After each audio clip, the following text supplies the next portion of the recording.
So I was trying to figure out how long ago it was that I met Michael. And I got as far as 27 years and then I got lost in the mists of time. Sorry, I got really lost there, Michael. But at some point back there, I showed up to one of the ceremonies that you led at River Meadow. And over the years, I kept going back and participating in more. The healing and the guidance and the wisdom that I received from all these experiences were profoundly life-changing. The spiritual support that Michael and the rest of the River Meadow community, some of you are here tonight, and this has been essential in helping me and Jack build the vision and the organization of Small Waters Education. So this is happening tonight in large part because of you. So I got so excited when Michael, when he agreed to join us on this Perihelion. His knowledge of physics and mathematics gives him a deep understanding of how natural patterns work on so many levels, the macro, the micro, everything in between. And his indigenous path weaves together the mind and the heart with the body and the soul. Plus, his experience as a game designer and a tech-expressionist digital artist brings play and creativity into the mix. I really appreciate how Michael can make scientific concepts accessible to those of us who have not studied advanced math and physics. So get ready to open your mind and stretch your soul. It is my great joy and honor to present Michael Pierre Price. Wow. Oh. Maybe I should stop now. I am really, really pleased to share this Perihelion celebration. Let me go ahead and start by sharing my screen. I think that'll be the best way forward here. So I find it very interesting that we're celebrating this today. As Judy rightly said, because of the law of gravity and general relativity, the Earth, as it orbits around the sun, does so in a slightly off circle and actually an elliptical orbit. And hundreds of years ago, when it was not acceptable to say that the sun was the center of our solar system, when the church was still saying that the Earth was the center of the universe, there were people who were looking to the heavens and realizing that indeed the sun is at the center. And Johannes Kepler took some of the readings and observations from Nicholas Copernicus and others, and did the painstaking mathematics to come up with Kepler's 3 laws. And the one that I wanted to share today, because of the Perihelion and our celebration of it, is Kepler's first law, which states that the Earth rotates around the sun in an elliptical orbit. And because of that, there is a point in its orbit where it's the closest to the sun, and then a point when it's the furthest away. And as Judy said, today we're the closest to the sun, and it's about a 3% difference between the closest and the furthest away. So I figured I should tell you a little bit about myself. Some of you who know me probably have heard some of this, and hopefully it won't be too boring to hear. But the central aspect of my life has been my creativity. From very early on, creativity was an essential element of being a child and my deep thinking. And along with that, the other two pillars is I've always been a theoretician. I want to know how things actually work. I never like taking dictates and dogma from others. I need to know, why are you saying this is true? I need to understand what's going on at the heart of it for it to be true for myself. And the other element to this is I'm a heretic. And I say that in the respect where I always feel like I want to break new ground. And to do that, I oftentimes cannot follow the established dictates that are around me. And I don't do that just to be heretical. I do it because I often see that the status quo often comes around from being blinded to the way things have been done.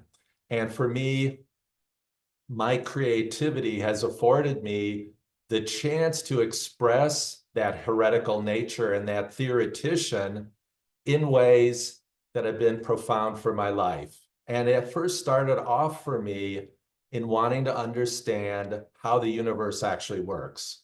And I understood early on that I needed mathematics as the language for science in order to follow that path. And so that's where physics and math really came in early on when I was a young kid, and then into high school, and then getting a degree in physics, going on to do 3 years graduate work in theoretical astrophysics. I actually did a published paper in the American Journal of Physics 45 years ago on the orbit of Mercury and how its perihelion actually precesses around the sun. And that was because of both classical gravity and also general relativity. So I had a life-changing moment when in grad school when my advisor left, and I was working on some research into something called Bach globules. And that's why that was mentioned in the invite to tonight's presentation, is that Bach globules are these places where dark gases get together and are the breeding grounds for new star formation. And I was working on research that if I had gotten my PhD, it probably would have been in that area. But I had a life-changing moment, and I left academia and started what ended up becoming a 30-year career as a game designer. And so that part during my life, for a big portion of my life, was where I really used my creativity in a lot of ways. And it led me to really examine how other people use creativity. As a designer, I wanted to challenge people.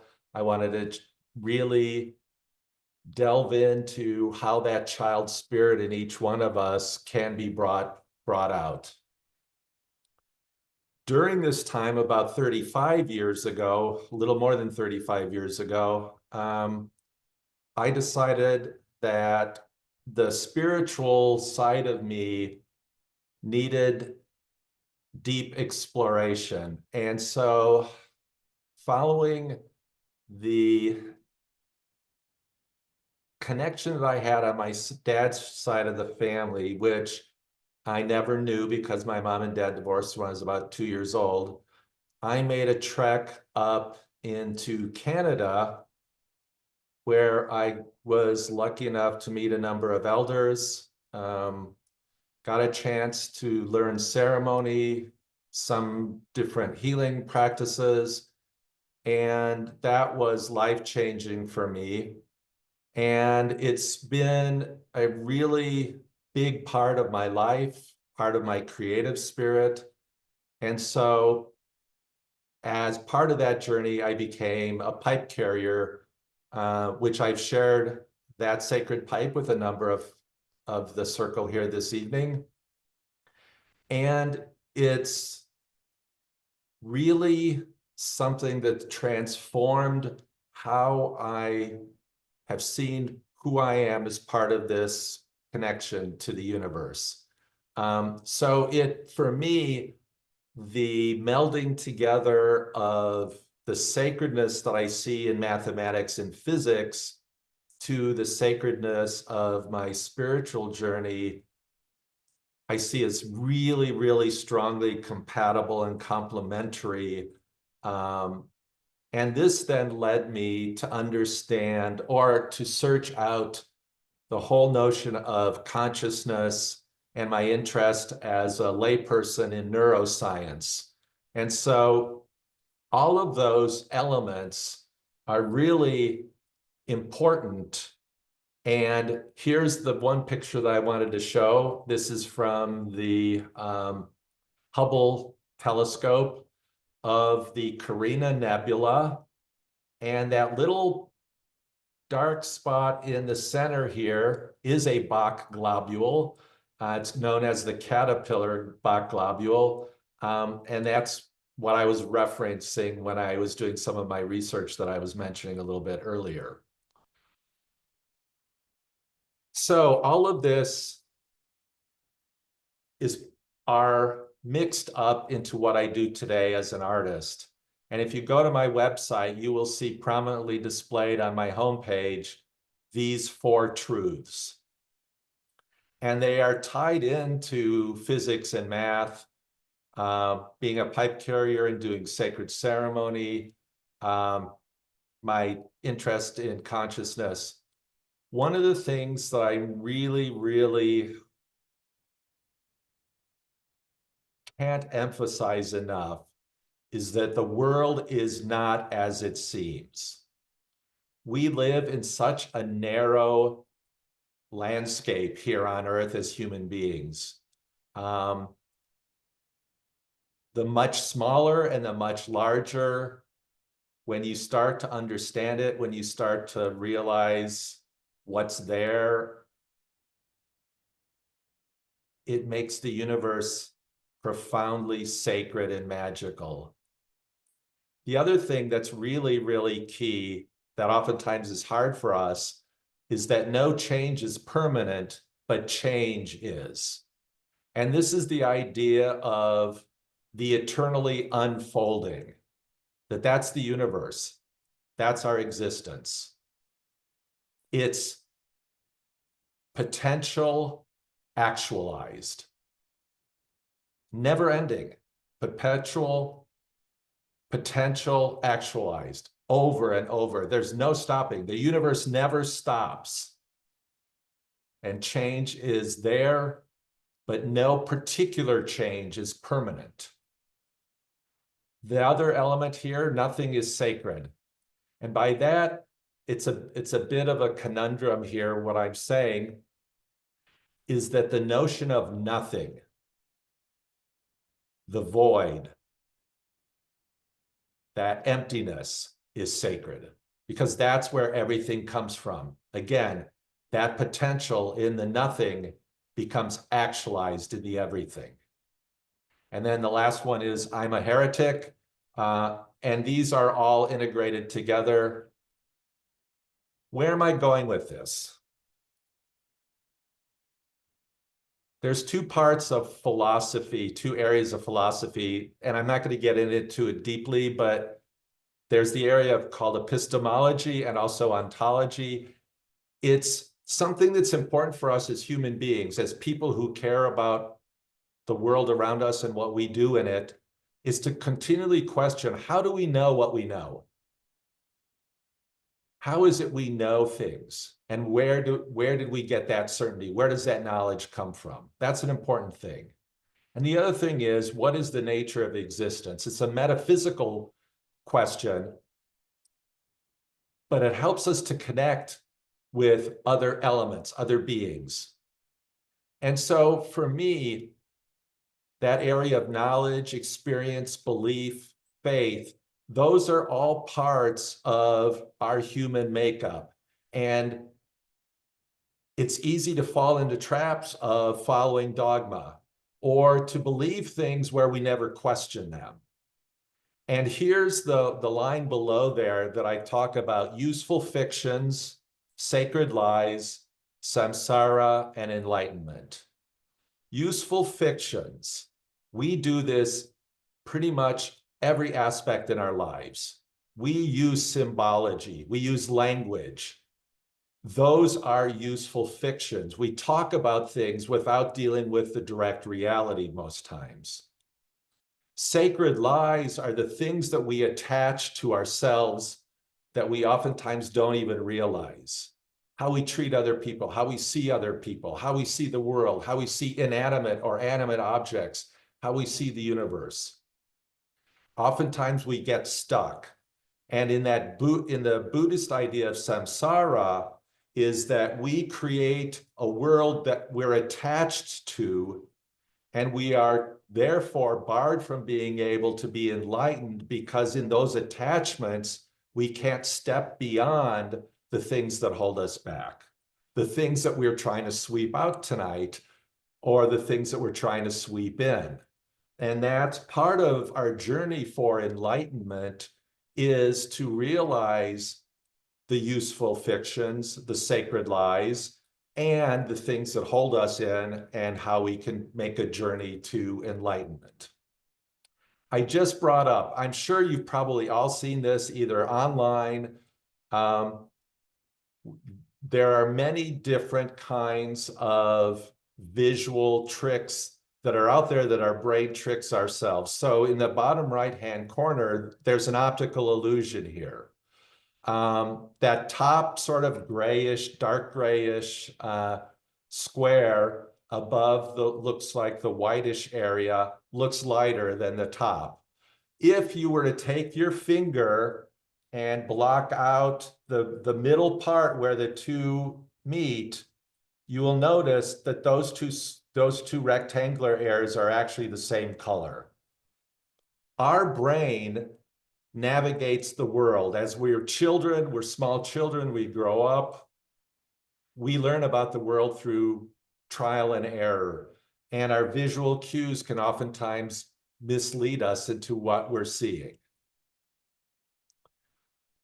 Here is another element that I want to share about useful fictions. And I won't spend too much time on here. You see the image of a tree, like an amateur artist or a kid might draw, and you see the word tree on it.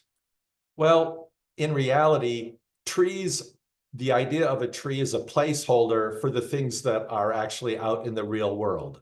It's something we use linguistically to talk to each other so we can talk about objects, but in reality, a tree doesn't really exist. An oak tree or a red oak tree or white oak tree. The same with time. Time is one of those really confounding things for us, where we attach ourselves to moments, but all that we really have is the eternal now.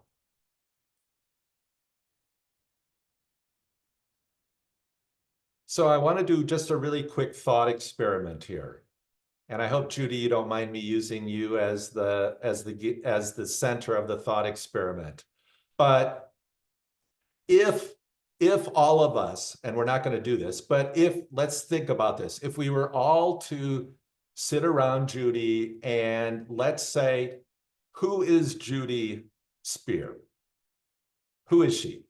So we go around the circle one time and we each share an anecdote, a truth that we think defines who we see Judy being.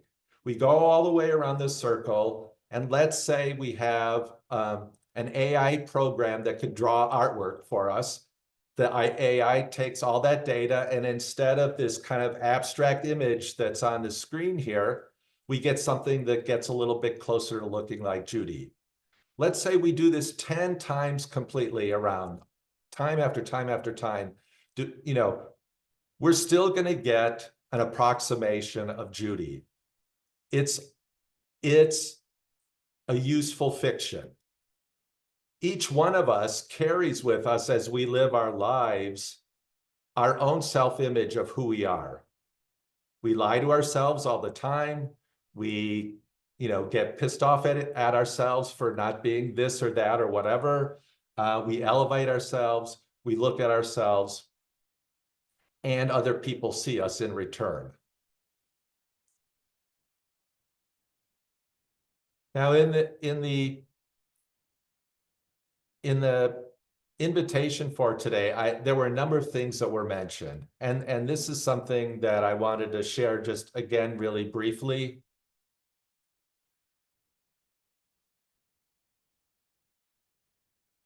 If you take a look at the artwork and the images, the text on here, down in the lower left, we have human perception and consciousness.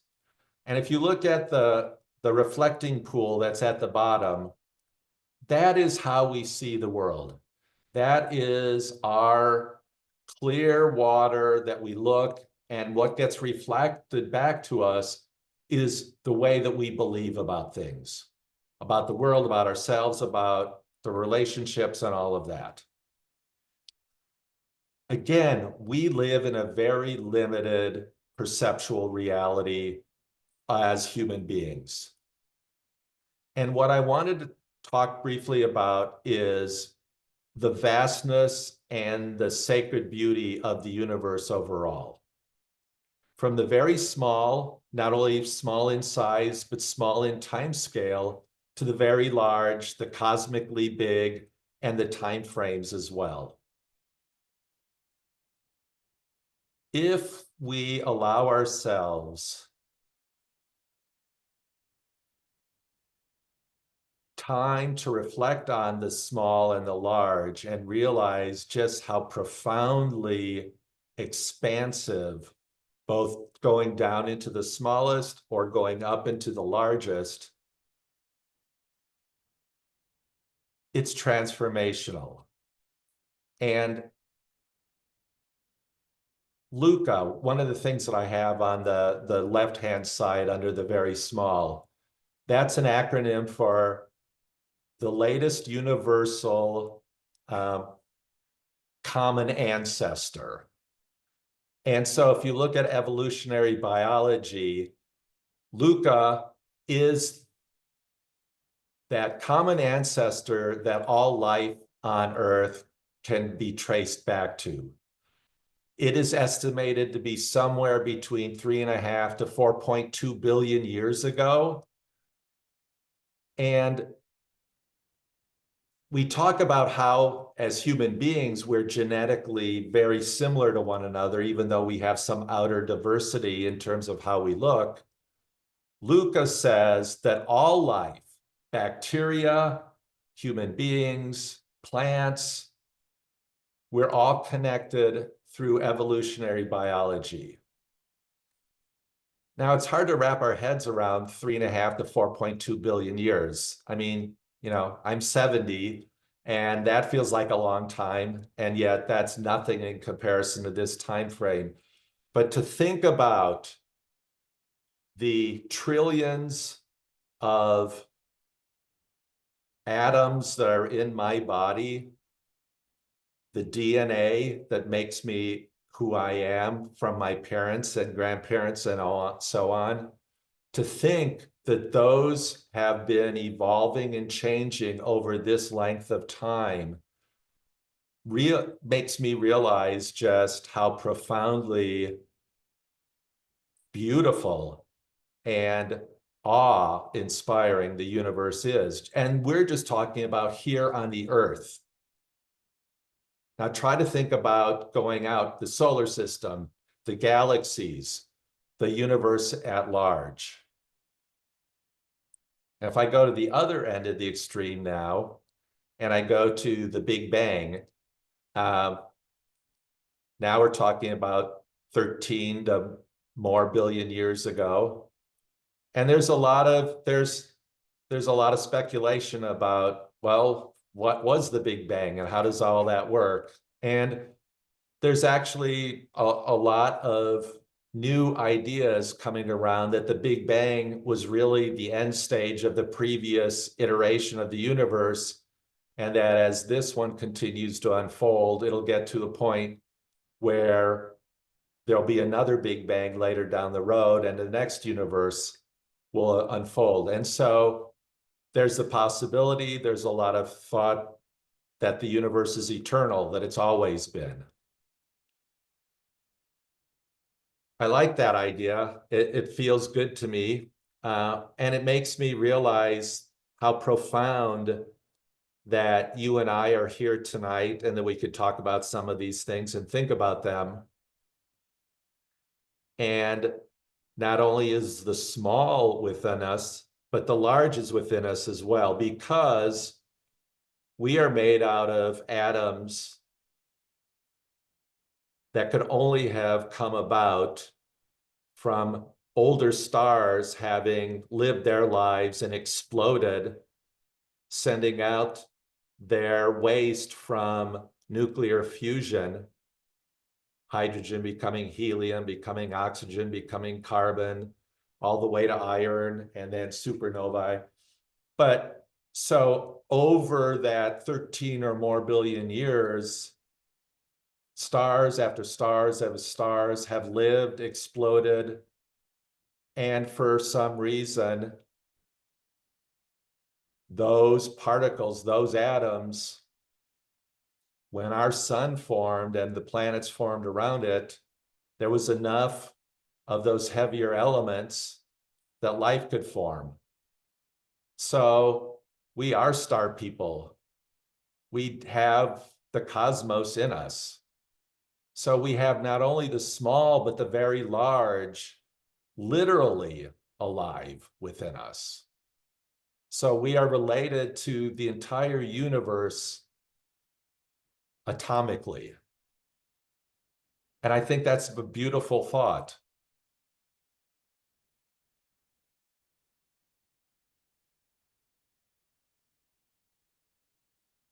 One of the ideas that I wanted to share is this idea of the strange loop that I have in the center here. One of the areas of mathematics deals with chaos and deals with turbulent systems. And one of the areas that I use in my artwork are known as fractals. And many aspects of the universe are very fractal-like, and it really deals with how chaos can arise from simple rules, and that chaos then becomes living things. It's in the realm between organization and chaos where life arises, and where forms in the universe arises. This idea of the strange loop is fascinating. You've probably all seen some of MC Escher's artwork, where the person's going up the stairs and eventually it looks like they're going back down the stairs, or you've got the hand drawing the hand. And this is the idea of a strange loop, is that you go in one direction, you think you're going into the small, into the small, into the small, and you get something very small and you start looking at it, and back reflected to you is the very large. And you can do the same thing going to the very large, you can see the small reflected back in it.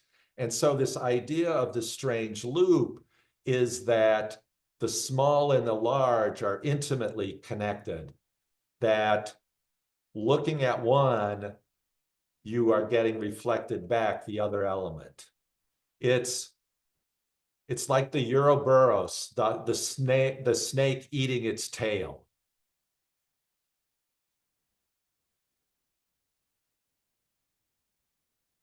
So a couple things, and then I'll end, and we can have, if anybody has any questions. But for me, my artwork really incorporates physics and math, consciousness and neuroscience, and spirituality, because to me, these things just have to be integrated for me to be truthful of how I see myself and how I see the world around me. And the last thing that I wanted to share is this idea of sacredness. My feeling is that the universe is sacred, and it's my attitude towards the universe as feeling this level of reverence towards it because it exists. I don't need anything more than that. The fact that we are here, the fact that the universe exists, and I've been able to glimpse through physics, through my spiritual journey, through doing ceremony, through doing hard mathematics, through creating artwork, to delving into what I see as my conscious experiences.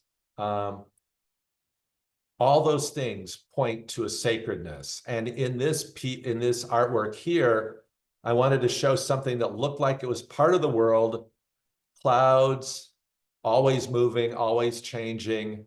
The colors on the left and to the bottom represent what hasn't been painted yet. It's that ever becoming. It's the potential realized, actualized. And that's always happening. And the art that I've created as part of this presentation, I consider abstract surrealism. And these are the pieces that were behind all of the text. And I just thought I would briefly share those with you.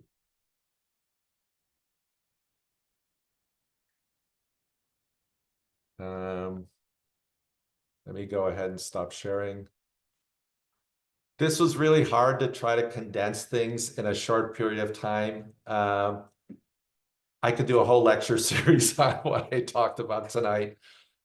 So I don't know if anybody has any questions or comments, or what the heck did you just talk about, Michael?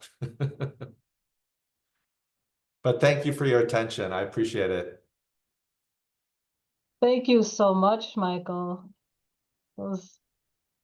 I agree with Laura. Laura says the artwork is stunning. Oh, thank you. She wants to know how do you create these pieces? I do all my art digitally. So I use my computer, and it's a combination. It's a real iteration process. It's a feedback loop between my creativity, being inspired by thoughts or ideas from various areas, from ceremony, from physics, and trying to link them together. And the last 10 years or so, I've been trying to create a visual language that helps me to convey some of these really abstract notions. And it doesn't have to be abstract like you can't understand it. Like, for instance, what is it like to be in a sweat lodge? And I know some of you have shared the sweat lodge with me, and I can talk about it. I can talk about that ceremony, but I liken it to, I can talk about the Grand Canyon, and I can see pictures of the Grand Canyon, but the very first time that I actually went to the Grand Canyon, it was, I mean, my head almost exploded. It was so, it was just so awesome. And so there are some things that are so experiential.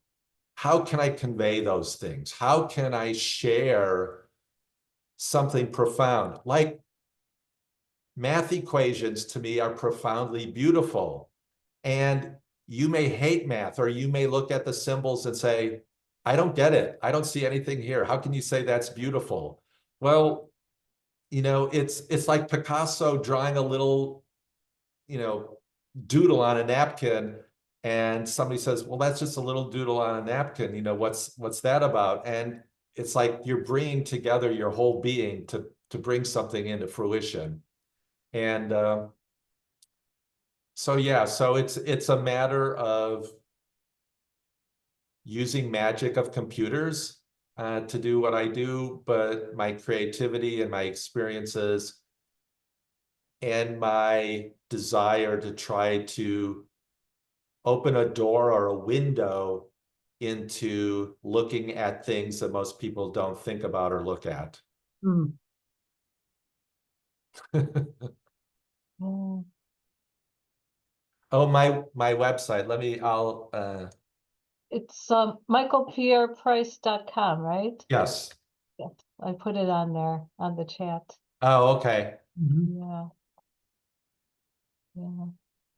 Yeah, it is provocative how your artwork does, for me anyway, draw me in and want me to, I want to explore all those nooks and crannies and go through those windows and pop out somewhere else. And yeah, it is um, a whole landscape of reality that is just compelling and I, uh, I, yeah. we live in a world, I think, right now that looks for instant answers, and I think it's important to ask questions. And if those questions cause you to think and you may not have an answer, I think that's profoundly beautiful and necessary. Our technology is becoming like magic and we're not understanding it anymore. And I think it's really concerning. And I think that when I say it's important to, how do we know what we know? If we stop asking that question, we're going to be led around by the nose by people who don't want us to know anything. And that's why I think as an artist, as a human being, I feel a responsibility to ask questions. And sometimes those questions may not have an easy answer. And I think we need to struggle. We need to struggle. We need to use our minds. We need to use our heart and our spirits to wrestle with the hard questions, because our world especially is profoundly interconnected and complex, and it's not always easy to get at the heart of things. Maureen has a hand up. Yeah. Hi, Michael. I shared a sweat lodge with you, and Yes. so I know that you are spiritual. And I know I'm spiritual, very, very more spiritual than scientific. But I was listening to your presentation and trying to get spirituality involved with that scientific stuff you were putting out. And I'm going, how can, I understand Big Bang and I understand all this stuff, yet where does my spirit come into that? And how many times has my spirit been involved in all of that process? Right.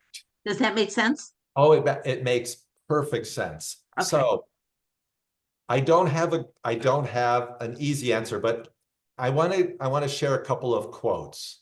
And these are from some of the pioneers of quantum mechanics. And quantum mechanics is a really, really difficult subject for most people to understand. It's really challenging. And because we see the world as very material, I'm a singular person, I'm a singular being, but deep down, I'm made of trillions and trillions of constituent parts. I mean, there's like 35 trillion, I think on average, there's like 35 trillion bacteria that live in the human body that I support. They're living off of me. I'm their host from that standpoint. But I wouldn't exist. I wouldn't be able to be alive without them. And so there's this symbiotic relationship. But so let me share a couple of quotes. One's from Werner Heisenberg, the Heisenberg principle, uncertainty principle. Uncertainty is not I don't know. It is not I can't know. I am uncertain does not mean I could be certain.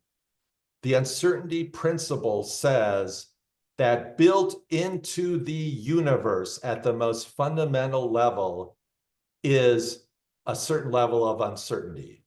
So if you believe in God, in whatever form, then God built in some level of uncertainty that we can never know. Still, Heisenberg, the atoms or elementary particles that themselves are not real. They form a world of potentialities, of possibilities, rather than one of things or facts. let me share Erwin Schrödinger, Schrödinger's cat fame. Now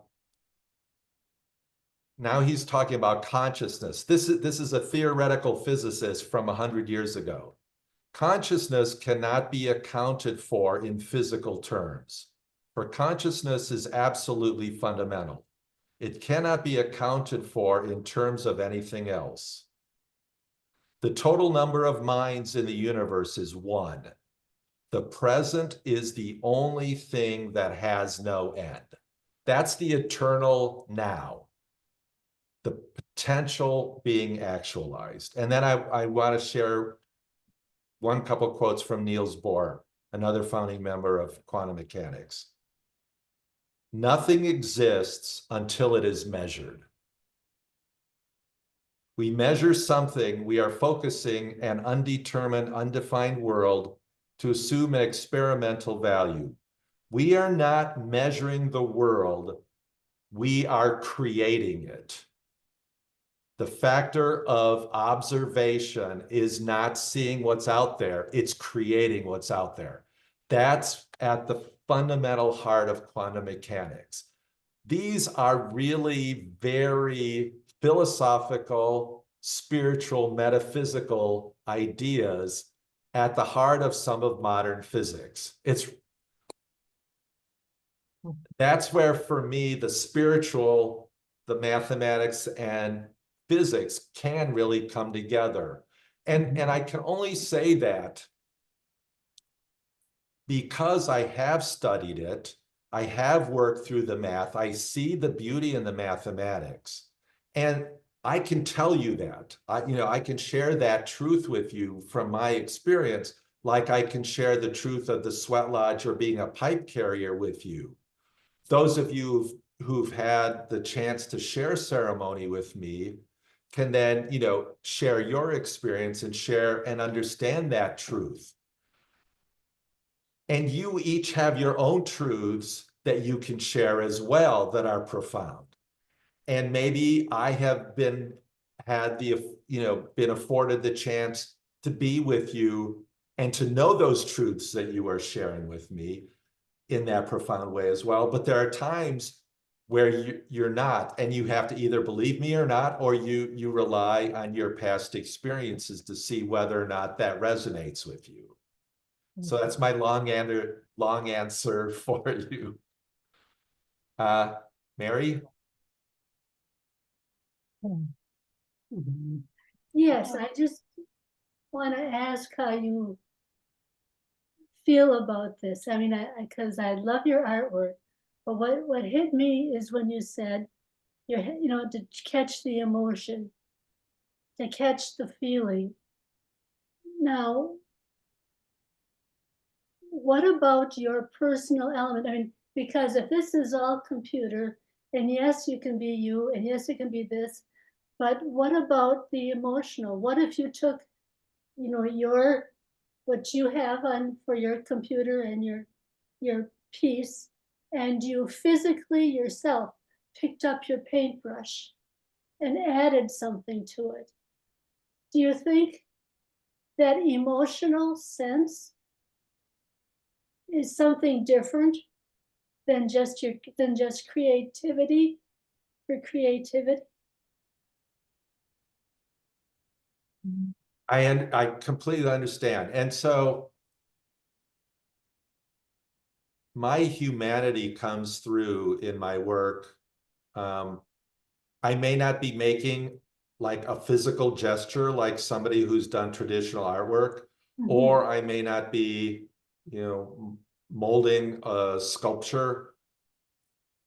But what I am doing, and this is why I like working digitally, is that I take from the realm of my imagination, which exists ethereally, and I work with a computer to actualize that potential. It's emotional for me. Most of you who know me that I'm really intellectual. I know that's surprise and shock, but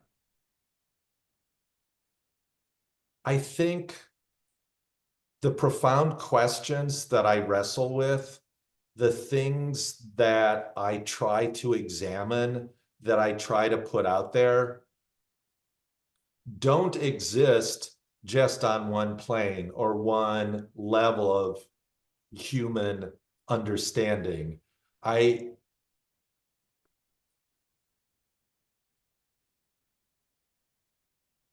When I found out in 2022 that the Nobel Prize for physics went to 3 physicists who proved a long-standing theorem called Bell's theorem that the universe is not locally real. That for me was very emotional. It's very esoteric, but what they proved is that what we consider local, meaning that whatever we do, there's an interaction that's happening locally. And the idea of real is that if we, like an apple that's red is going to be red no matter if I'm looking at it or not. Those are the assumptions that we have classically thought about. What they proved was that the universe cannot be both local and real. So one of those things has to not be true. So that either means that I am constructing the universe every moment that I'm consciously aware or interacting with it. That if I'm not interacting with the universe, like far, far away in a galaxy that I'm not, aware of, the universe is operating under different parameters.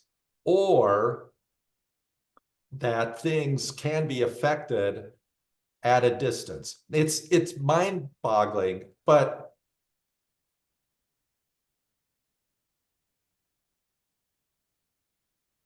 we used to, I think the human struggle, since we first became conscious beings, we've looked around this world of ours and said, how does this place actually work? We needed to know that to survive. We created gods, we created forces, we created myths and legends to explain things. As we matured and as time went on, we started recording how we understood the world, whether it was through sharing oral history and understanding, sharing how medicine helps us to heal, stories about how the world works, when to plant, blah, blah, blah. 500 years ago, we started creating this whole idea of scientific inquiry, and moving forward now, here we are today. That trying to understand has grown more and more and more over time. How can that not be emotional? How can the fact of trying to understand this sense of not only our humanity, but how the universe is reflected in our humanity and how our humanity is tied to the universe, I think is profound and beautiful, and for me emotional. And so that's where I come in on it. But I don't draw, cute little rabbits and landscapes that are emotional. I mean, those things are, people that do that, that's fine. That's what they do. Ever since I was like a 6 or a 7-year-old, I wanted to know how the hell the universe works. And to me, that's very emotional. And that's where my heart is. But I ask the questions. I don't always give the answers. And that's where I think the emotion could come into it, is in the exploration. Because I think at the heart of creativity is exploration. Okay, sorry. Oh, because Wendy, you did. no, that's what I was, when you're looking at it and you just see using the idea of all of the senses. And if Yeah. you're using that you know, are we limiting it to one medium? Right. And that, I guess, is what I'm trying to grasp, you know, just, you know, in my own head. So, I mean, as human beings, we react with emotion to very different things. I mean, I remember the very first time I went to the Chicago Art Museum and I saw Jackson Pollock's, one of his large pieces. I was blown away. I was profoundly moved by it. And my stepdad said, that looks like a, bunch of crap. It looks like, just somebody threw paint together. I could, anybody could do that. And it's like, no, you couldn't. There's no way you could do that. So, I mean, and other people love landscapes and they're profoundly moved by landscapes. And I think that's the power of art to me. And that's the power in our humanity, how we connect with one another.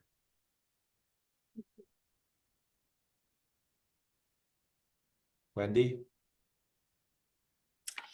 You'd mentioned earlier, Michael, that you were going to say something about time. Yes. And very recently, I had a thought, and I don't know about a conclusion, but I have a thought. I think time is an instrument made by man in hopes of trying to control what we can't control. That's one thing I think about time. Because people are really the only ones who measure it out like we do. Seconds, minutes, hours, days, weeks, months, years, decades, millennia, whatever. But I really see it as a means of trying to control things that we can't control. And the 8-hour workday, and then you're supposed to sleep for 7 or 8 hours, and there's this time thing that we as human beings are constantly feeling. At least I'm finding the older I get, the faster it goes. And I was really hoping once I retired, time would slow down. It has not. And maybe it's because I feel like, well, I'm not ready to go yet. I got shit to do here. Sorry, I apologize for that. I got stuff I still need to do, and as a result of that, I would like it to slow down a little bit more. Yeah. The other thought that I came to, I have no idea why this would be, is that once we're done with the Earth suit, and I'm a believer of the energy and that divine spark that is our humanity, or is who we are, is our life and our connection to the divine. Then we lose the need to measure time. That when we're done with the Earth suit, time becomes a non-issue, and we have this opportunity to mix with all of these other energies. Right. I don't know why I think that, but I do. And I'm also learning some things in some work I'm working on now, is that the subconscious part of our brains does way more than we think it does. Yes. And which I'm not entirely happy about, by the way. I'm just saying. But because it writes checks that I have to figure out how to make good on when I'm awake. So there are some challenges there for me. But I just wanted to share those things with you. Yeah. About time. And I have no basis in science or in anything else. That's just the gospel according to Wendy. So that's what I got. No, thanks. I'll just say a couple of things very briefly to that. Time definitely is a fiction that our mind creates with regards to attaching moments when we try to crystallize the that feedback loop that I was talking about, the potential actualized, that's all there is. That's all there is. But as conscious beings, we can remember, we have memory. So we attach, we crystallize the universe into moments. As conscious beings, we can project out into what we call the future, things that haven't happened yet, things that haven't unfolded yet. And we crystallize the universe into those perceptions of what might be. Those attachments cause us to see this sequential idea of time. If we don't crystallize this ever unfolding, and we go with what I consider a deeper idea than time of flow. Flow is that feedback loop. Flow is the universe always, eternally, in this moment. There's nothing else. There's not the next moment. There's not the past moment. Those are gone. Those are fictions.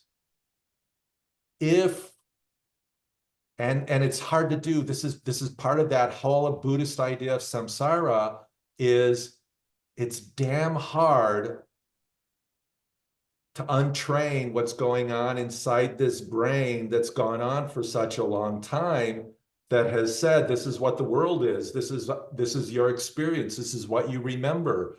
This is what you fear. Timelessness is the reality. At the speed of light, photons moving at the speed of light, by definition, experience no time. Time does not flow for photons. If you were able, as a physical being, to move at the speed of light, that you would be timeless. There's no time. So it's a useful fiction. Time is a useful fiction for us to talk about things, like, using language, to be able to communicate with one another.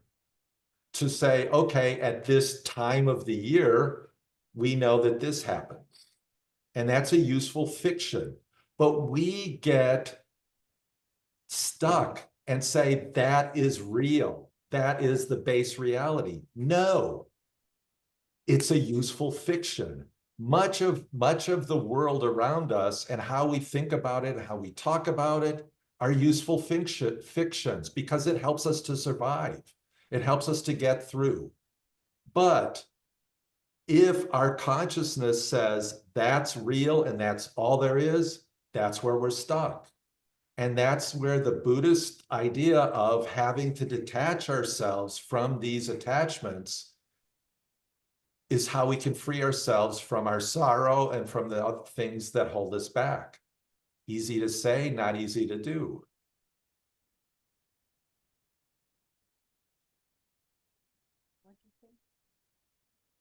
Wow. Thank you so much for expanding our brains and giving so many images and thoughts and ideas and beauty and creativity to ponder. I know for me, there's a lot to take home, but maybe I'll just one of the things that struck me and I'll play with is we are star people. I like that. and contain the big and the small all at once. That's pretty cool. So, oh, Jack has something. Yeah, I have a lot of takeaways from your presentation, but one of the takeaways is the idea is connecting our world that we living in with the greater world of the possibilities that you're talking about, and asking the questions, which is what motivated you is not to be satisfied with how things are, but why are they like they are? And I noticed a wasp nest. Somebody challenged me a few days before. What are wasps good for? All they do is sting. And I noticed a wasp nest, and I've been more intrigued, seeing that the wasp built it at night in complete darkness. And when I measured it with my machinist measuring tools, I measured each side of the cell, 281 thousandths plus or minus 5 thousandths. How do they do that in the dark? I mean, if you don't ask that question, it just goes right past you. You just, oh, that's a wasp nest, right? Right. So this is how we connect. We start really looking a lot closer at the world around us and ask, how is this? Right. That's what I got. So thank you. I would like to share this. Some of the people on the screen were present, but as Michael was talking, there's the native phrase Matakwe Oasin, which means all my relations. And I believe with every fiber of my person that we are all related, and not just as humans, but to the entire universe. And I had the honor and privilege of hosting a gathering, and we went and we sang to the water. And so those of you that were there, we finished our song and we stood on the boat landing, and there were geese on the opposite shore. It's a little puddle of a lake. And the geese took off and they came across the water, and as they reached the landing where we were standing, they lifted up and came over our heads. And it was an affirmation to what I believed my whole life. All my relations, Matakwe Oasin, we are all related. Those geese knew we were singing for their water, for our water, for the health of the planet. And I think we underestimate how important it is for all of us to recognize that we're part of the whole. And what we do as individuals makes a difference. What we do collectively makes a difference. And so I just wanted to share that because that scene pops into my head very frequently, because we couldn't, if I had seen that in a movie, I would have gone, like, it would never really happen. It would have been too much. But to stand there in that sacred moment, to know the interconnectedness, makes everything that Michael says make sense to me. Thank you. Thank you so much, Fritzy. So I think that it would be a good time to ask Margaret to close us off with her reflection. Well, I just want to thank everyone for coming together tonight for this Perihelion celebration. I'm really happy that this is being recorded because I really need to see it again. It's an awful lot to meditate on. This is actually the first time I've heard Michael, so I found it very interesting. And he talked a lot about the universe, and well, I don't feel that the universe it owes us nothing. So let us have gratitude for the forest and prairies, for birds and our pets, the sun, rain, and soil that provides us with nourishment, friends and family, our time here tonight with Michael, and our host, Jack and Judy. And I'd like to leave you with this Apache blessing. May the sun bring you new energy by day. May the moon softly restore you by night. May you walk gently through the world and know its beauty all the days of your life. May the trees whisper ancient wisdom, grounding you in the present moment. May the animals of the land, sea, and sky teach you the importance of harmony and balance. And thank you again, Michael, and everyone for coming together tonight.